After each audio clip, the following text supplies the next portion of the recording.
Hi, welcome to Inside Guelph. I'm your host, Trish Stevenson. Thanks for joining us as we head into the weekend. What a great weekend. A lot of things happening around the Royal City, which we'll get to in a minute. But first, I want to tell you about our great show. We have your Adopt a Pet segment with the Humane Society. We also have your local MPP update with Liz Sandals. And we're talking about a screening process. You'll get all the information you need from the Volunteer Centre. So let's check in locally, see what's happening around town. You have the Fairy Fest. This is 2 full days of enchanted grounds at the Guelph Riverside Park. You can experience a village of artisans, jousting, events on horseback. There's music, dancing, interactive street and stage theater, live action role play, activities for adults and kids alike.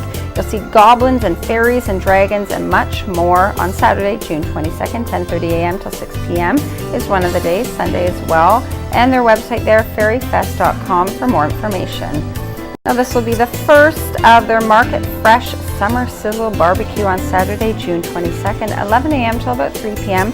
Market Fresh is there at 10 Payson Street. A phone number if you'd like more information, 823-8046. And Apple Salon and Friends are having a cut-a-thon. It's to help raise money for teens and adults with special needs. Apple Salon hopes to raise money for CAPES. This is the organization that provides innovative programs for the teens and adults on Sunday, June 23rd, 10 a.m. till 3 p.m. The salon is at 26 Wilson Street, and a phone number there, 341-9811. And an introductory to living yoga and health. It's a 1-hour evening orientation that will help students feel at home in their studio. That's Students of Yoga. If you want to learn more about it, you'll show up on Sunday, June 23rd, 7 p.m. till 8 p.m. That's at 105 Wyndham Street North. A phone number there if you'd like more information, perhaps to register, 767-1041. And starting us off right now, it's Christine Oldfield. This is the Volunteer Centre of Guelph-Wellington. Welcome to the program. Thank you for having me. This is you're much nicer to look at than Constable Gatto. I'm just saying, this is where he usually sits. So I'm glad you're here to talk about a program that is in conjunction with Guelph Police Services as well as others. What is the screening process? Well, Guelph, as we know, is considered a very caring community and has a very high rate of volunteerism.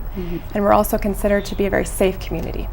So this program, called Best Practices in Volunteer Screening, was created to create an even better community through volunteerism by ensuring that volunteers are well matched with the position and with the organization where they volunteer, and at the same time to ensure that vulnerable people in our community are protected. Okay, so how does it work? What are the changes from what we've been practicing thus far?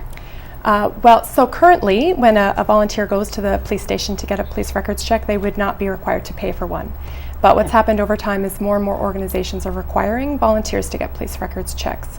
And this has resulted in an increased burden, financial, organizational burden for the Guelph Police Service. Administrative, I would imagine, the paperwork, right? Yeah, okay.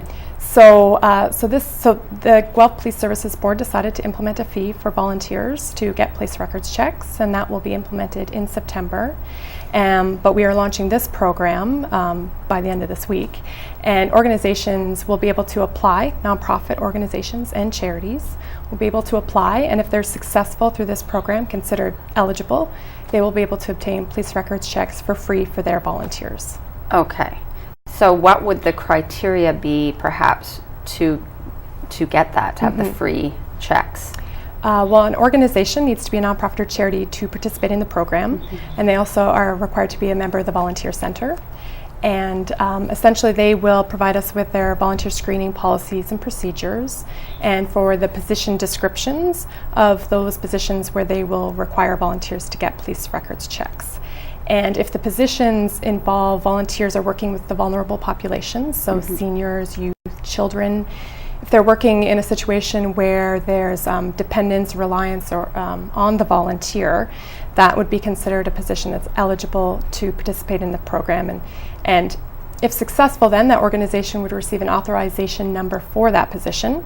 So then when the volunteer goes to the police services, they would present that number, and then they would not need to pay for that police records. They wouldn't need to pay. How is this going to shift? Because as I don't know the process as it is, I know volunteering at the schools, you automatically get a police check. Will that change that? Will some organizations suddenly just say, you don't need a police check because we don't want to pay for it? It's the organization's decision whether or not to require a police records check of their volunteer, we have always advocated at the Volunteer Centre that what you need to do is assess the risk of the position. So as I had mentioned before, positions where you're working with vulnerable people in a position of trust really do warrant a police records check. Yes. But what we also advocate at the Volunteer Centre is that a volunteer screening is not just about police records checks. It's about, there's a whole list of things that are involved in volunteer screening, from applications to interviews to references. And that police records check should be part of a broader screening strategy. Okay. If you're really looking to get that best fit between volunteer, agency, and position. Okay, so it's really about being quite, I don't like the word aggressive, but strenuous or tenacious about making sure that you've really covered all your bases when you're bringing in these volunteers. Would a school board qualify for free, or are they their own thing in terms of getting police checks? Because that's with kids. Right. Again, it depends on the organization. We don't say whether an organization can or cannot get a police record check. Anyone is free to go and receive one, but they will have to pay in September unless they participate in our programs. Okay. So how will this affect you and what you're doing at the Volunteer Centre? Well, we've always sort of promoted appropriate use of police records checks, and we've provided resources and education and training around volunteer screening. So we'll probably be doing more of that. But really, we see this as an opportunity to encourage organizations to just do best practices around volunteer screening, because we know if it's a good fit between volunteer and the organization, then they will be more satisfied volunteers. They will be able to maximize their contribution to the organization and to the community. Yeah. And organizations will be using their resources well and be more effective. And so for us, it's really a win-win situation that organizations participate in this program. Okay, so they are just contacting the center then? Right now, they can just contact the center. And shortly, we're hoping to launch tomorrow with a website and an online application. Okay. So if anyone wants more information, they can visit our website or call our office. Okay, yeah, I bet people will, because it will be interesting to know how it affects just the individual who's interested in volunteering. They don't know where to go, and the different organizations, of course, will be in touch with you, I'm sure, already. Yeah, absolutely. Thank you. Lovely to have you. It's always lovely to have a new face that's not, I mean, Gatto's lovely. We miss you very much. It's always nice to have a little pretty face there. Okay, we're going to take a short break. When we get back, Liz Sandals here with your local MPP update. Please stay with us.